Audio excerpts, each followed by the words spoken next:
Hello student, स्वागत है आपका दिव्या क्लासेस में। हम बात कर रहे हैं समष्टि अर्थशास्त्र के 5th चैप्टर की सरकारी बजट की, जिसमें पिछली क्लास में हमने इनके इंट्रोडक्शन के बारे में हमने पढ़ा था, मतलब इसका मीनिंग पढ़ा था, डेफिनेशन पढ़ी थी, इसके ऑब्जेक्टिव पढ़े थे, फिर इसके विकास के क्षेत्र के बारे में हमने पढ़ा था। आज हम बात करेंगे सरकारी बजट की। सरकारी बजट क्या होता है, कितने प्रकार का होता है, क्या क्या इसके वर्गीकरण के बारे में हम पढ़ेंगे। सबसे पहले हम देखेंगे सरकारी बजट। जो सरकारी बजट होता है वो 2 भागों में बांटा गया है, राजस्व बजट और पूंजीगत बजट। जो राजस्व बजट है इनको भी 2 भागों में बांटा गया, राजस्व प्राप्तियां और राजस्व व्यय के में। पूंजीगत बजट को भी पूंजीगत प्राप्तियां और पूंजीगत व्यय में बांटा गया है। जो राजस्व प्राप्तियां इन्हें भी 2 भागों में बांटा गया है, कर राजस्व और गैर कर राजस्व। और जो राजस्व है इन्हें योजनागत राजस्व और गैर योजनागत राजस्व में बांटा गया है। फिर हम बात करते हैं पूंजीगत बजट की। पूंजीगत बजट में भी क्या है, पूंजीगत जो प्राप्तियां उनको नहीं बांटा गया, पूंजीगत व्यय को बांटा गया, योजनागत पूंजीगत व्यय और गैर योजनागत पूंजीगत व्यय। तो आइए इनके बारे में विस्तार से पढ़ते हैं। जो राजस्व बजट है इसको 2 भागों में बांटा गया है, विभाजित किया गया है, राजस्व प्राप्तियां व्यय, राजस्व व्यय। या हम इसको ऐसे भी बोल सकते हैं, राजस्व बजट से अभिप्राय ऐसे बजट से है जिसमें राजस्व प्राप्तियां व राजस्व व्यय को शामिल किया जाता है। तो बात करते हैं राजस्व प्राप्तियां। राजस्व प्राप्तियां वे प्राप्तियां जिनका सीधा संबंध सरकार से नहीं होता है या जिनका दावा सरकार द्वारा नहीं किया जाता, वे प्राप्तियां क्या कहलाती है, राजस्व प्राप्तियां कहलाती हैं।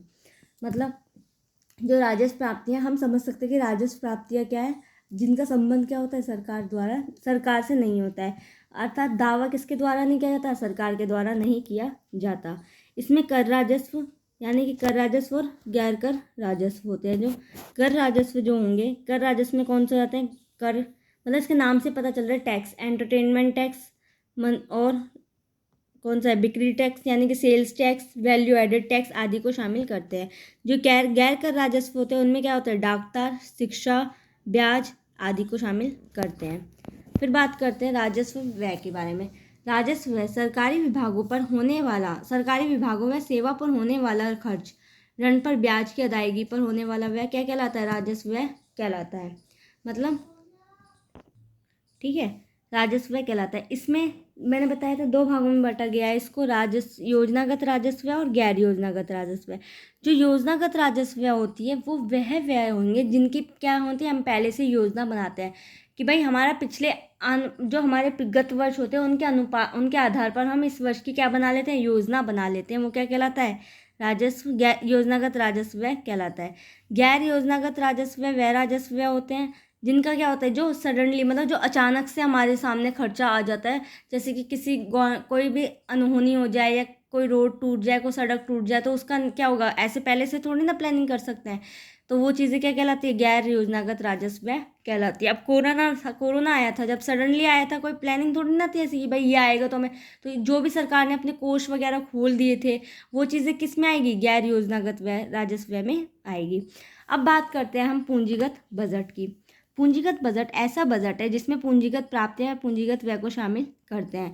पूंजीगत प्राप्तियों से आशय ऐसी प्राप्तियों से है जो सरकार की देनदारियों का निर्माण करती हैं या परिसंपत्तियों को कम करती है, पूंजीगत प्राप्तियां कहलाती हैं।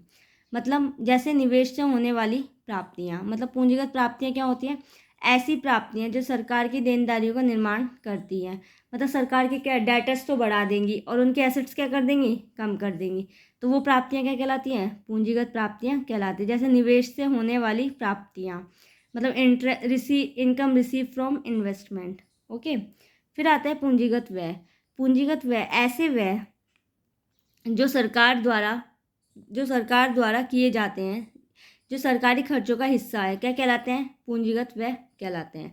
जैसे कि मतलब पूंजीगत व्यय क्या होता है, इसके नाम से पता चल रहा है, पूंजीगत व्यय से अभिप्राय ऐसे व्यय से है जो सरकार द्वारा किए जाते हैं, अर्थात जिनका जो किसका हिस्सा है, सरकारी खर्चों का हिस्सा है। जैसे सड़क कौन बनवाता है, गवर्नमेंट बनवाती है।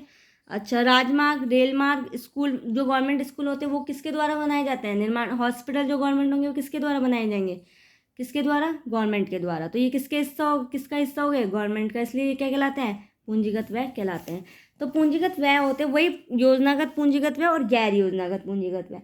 जो योजनागत पूंजीगत व्यय होते हैं वो ऐसे होते हैं, मतलब जो प्लानिंग से होते हैं। योजना मतलब क्या होता है, किसी काम को करने से पहले उसकी योजना बनाना। अगर हमारे जैसे गवर्नमेंट की भी अगर कोई चीज़ एक्सपेंडिचर हो रहे हैं तो वो क्या क्या करेंगे, उसके पहले प्लानिंग करेंगे। अगर सपोज करो कि कोई गांव में वहाँ पे एक भी स्कूल नहीं है तो गवर्नमेंट पहले क्या करेगी, जगह देखेगी, स्कूल कहाँ बनेगा ये और कितने कितना खर्चा आएगा, ये चीज़ें क्या होंगी, प्लानिंग से होंगी।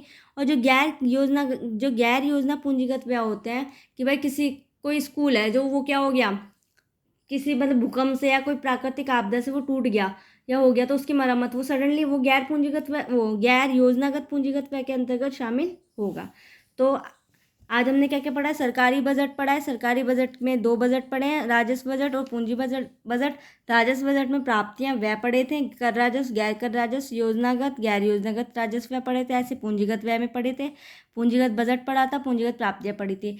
कल हम इसमें राजकोषीय नीति और इनके गुणक वगणक जो छोटे मोटे चैप्टर बचे उनके बारे में पढ़ेंगे। तो गाइस प्लीज़ वीडियो को लाइक शेयर एंड सब्सक्राइब ज़रूर करें ताकि आगे की वीडियोज़ आपको मिल जाए।